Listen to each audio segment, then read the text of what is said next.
Kita belajar apa yang perlu supaya terjadi tanda mujizat dalam pelayanan kita.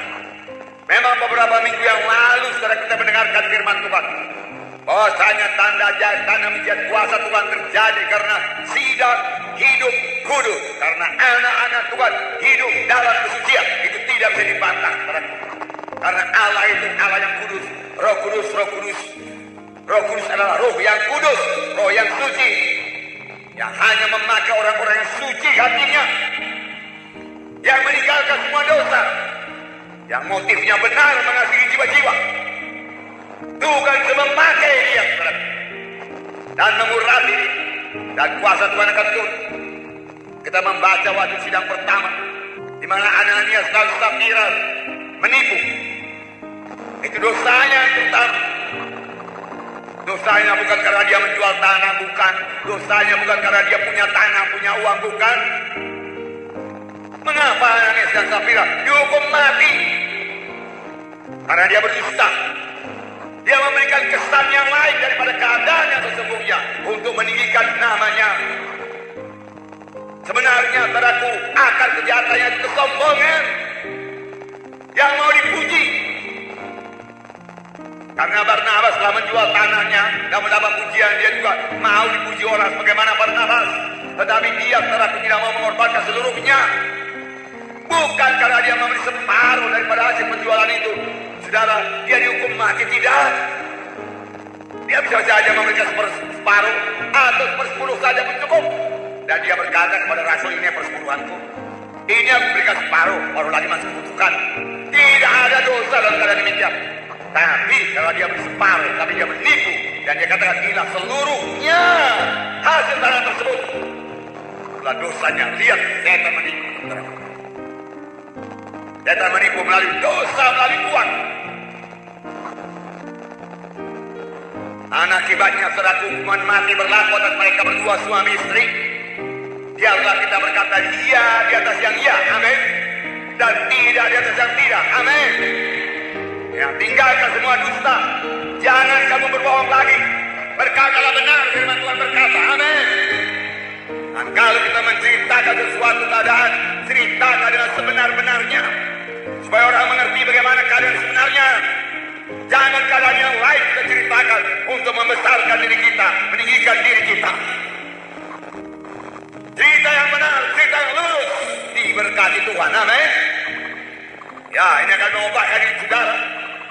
Di sini kita melihat pelayanan Filipus yang berkemenangan lagi. Setelah terjadi kebangunan rohani di Samaria, banyak orang selamatkan, setan-setan diusir, tanda mujizat. Filipus berhasil lagi membawa seorang sida-sida, yaitu kepala perbendaharaan negeri Ethiopia, dan sekaligus membaptiskannya dalam air, dalam baptisan selam. Karena firman Tuhan berkata ketika turun dalam air, lalu Filipus membaptiskan dia. Perjanjian baru hanya mengenal satu baptisan, yaitu baptisan selam tambah baptisan Roh Kudus. Di manakah kunci daripada keberhasilan Filipus ini? Perlu kita miliki. Di samping yang sudah kita miliki karena sudah kita dengarkan daripada firman Tuhan 2 minggu yang lalu, yaitu kita harus kudus supaya kuasa Tuhan dinyatakan. Kali kita lihat lagi yang pertama, yaitu Filipus memiliki persekutuan yang indah dengan Tuhan, sehingga Filipus mendengar suara Tuhan. Filipus memiliki persekutuan yang intim dengan Tuhan. Persekutuan, relationship, hingga dia bisa berfellowship, bersekutu dengan Tuhan. Filipus jelas mendengarkan suara Tuhan. Kalau saudara pelajari perjanjian lama, saudara akan melihat bahwa saya semua nabi-nabi yang dipilih Tuhan mendengarkan suara Tuhan dan mengetahui maksud Tuhan. Mereka selalu berkata, dengarlah, demikianlah firman Tuhan. Jelas dia terima berita daripada Tuhan. Di manakah berita itu sekarang? Apakah Tuhan sudah berhenti berfirman? Saya percaya penuh Tuhan kita, Tuhan yang senantiasa berfirman. Dia Tuhan yang mengajarkan banyak perkara. Walaupun sudah ada Alkitab yang mau membukakan lagi rahasia-rahasia firman-Nya kepada kita, memberikan petunjuk-petunjuk kepada kita, kemana kita harus menginjil, bagaimana kita harus menginjil, apa yang harus kita perbuat.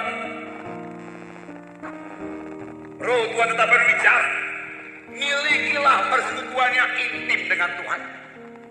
Rindulah akan persekutuan yang intim dengan Tuhan. Amin, saudara.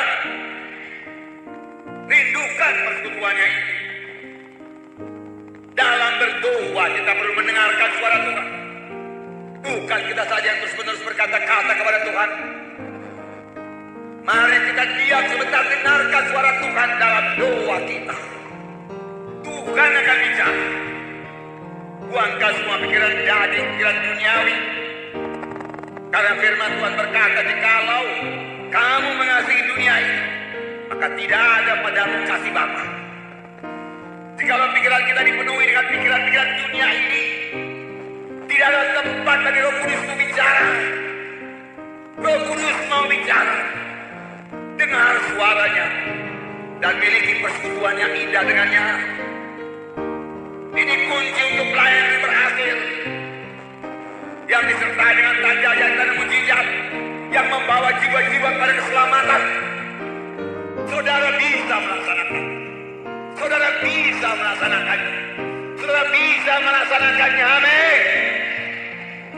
Saudara bisa bersekutu dengan Tuhan. Amin.